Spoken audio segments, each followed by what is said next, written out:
Welcome back, everybody. Welcome back to another video on the channel. By the title and the thumbnail, you may or may not be able to guess what this video is about. It's about the future of Vice Captain Kevin De Bruyne. This is not a video before you all start going mad in the comment section, going, he's not leaving. And no, this is not a video on his actual future at the football club. This is not a video on how long he will be here, what his future looks like. Will he be going elsewhere? This is not a transfer video. This is, I guess you could call it, a more tactical or thought out version of what his future position could look like, what his future role could look like within the team, because we all know he's not going anywhere. He's rejected Saudi Arabia already. So is he to stay? This is not a video about him potentially leaving.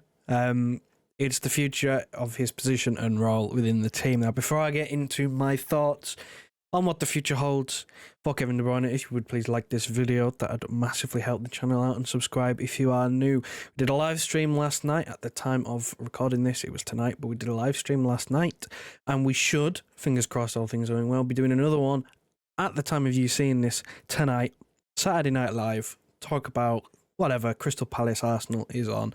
So it'll probably be about that and whatever news breaks, but we'll be live. So subscribe if you are new, turn on the notification bells so you don't miss when we go live. We're looking to do it more often, so you don't miss any uploads on the channel. But that being said, just want to spend 5 or so minutes talking about Kevin De Bruyne, because I mean, I could wax lyrical about his performances and his return. He's got 2 assists and a goal already.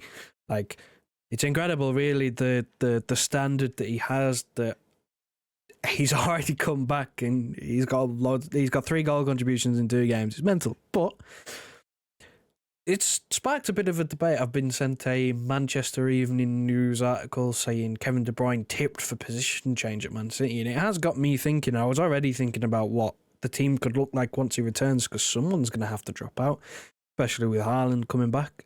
2 people from the team that have been starting week in, week out pretty much. 2 people are going to drop out.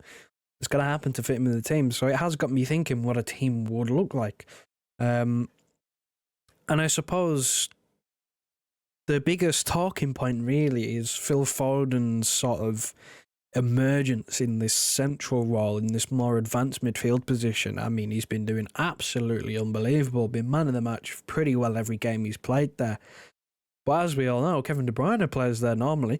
So I think the main question has been, will Phil Foden continue in midfield and Kevin De Bruyne, will he slot alongside him? Will Phil Foden move back out onto the wing?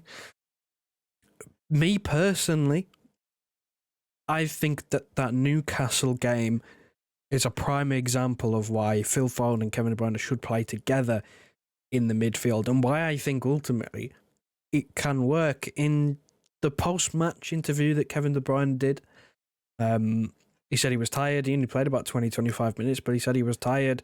So, of course, that leads me to believe that he's still a little while away yet from being able to play 90 minutes, from even being able to play an hour at that intensity, in all honesty. So I think it makes sense, if you're going to ease him back into minutes, you ease him back in a deeper role. If he plays deeper, there's less emphasis on him, reaching both boxes at all times.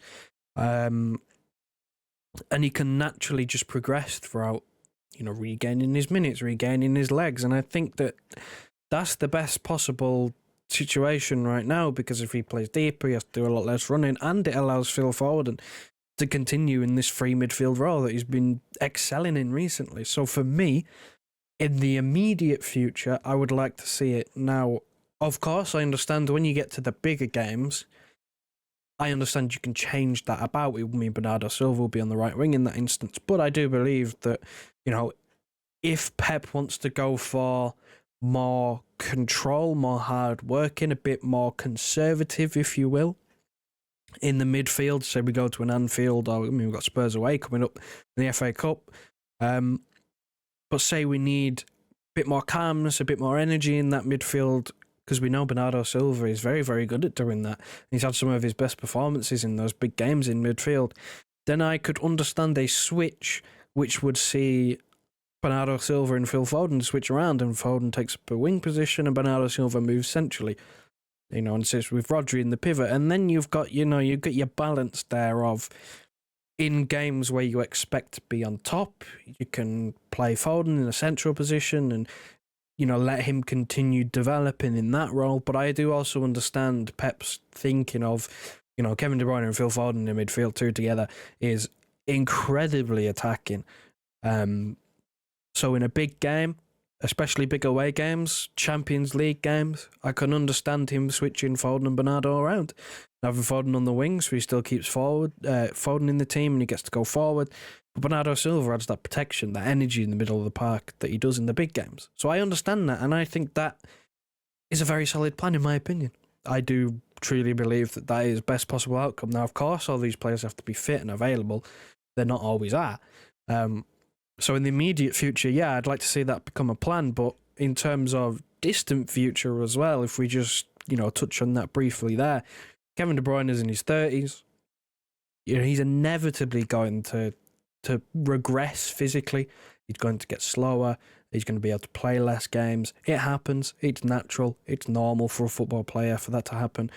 So I think as well, if you start him, when he's recovering from this injury in this deeper midfield role, it also sets him well for the future, because you can imagine that he's going to have to move there eventually if he wants to keep playing at the top level. When his legs do go from him, he won't be as mobile around the park, but he'll still have the footballing brain. That's one thing that you don't lose. He'll still have the high footballing IQ and the ability to pass a ball. He just won't be as mobile, which a deeper position would suit him then, because again, like I said, he's not reliant on reaching both boxes.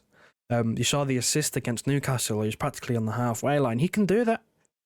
He's more than capable of doing that. And I think in the distant future, that would become his set position where he wouldn't be as advanced, purely because his body can't take it, which is fine. Again, like I said, it happens.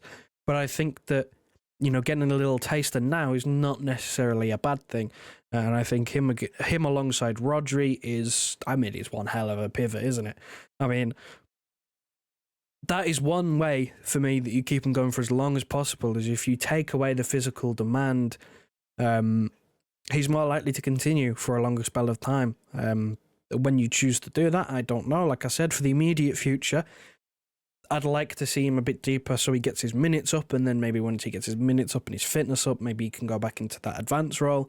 But as for right now, I'd like to see a taster of him in a deeper role, because I think it's been something that we've been talking about for a few years now of, whether he's going to take on this deeper role. And I think he will.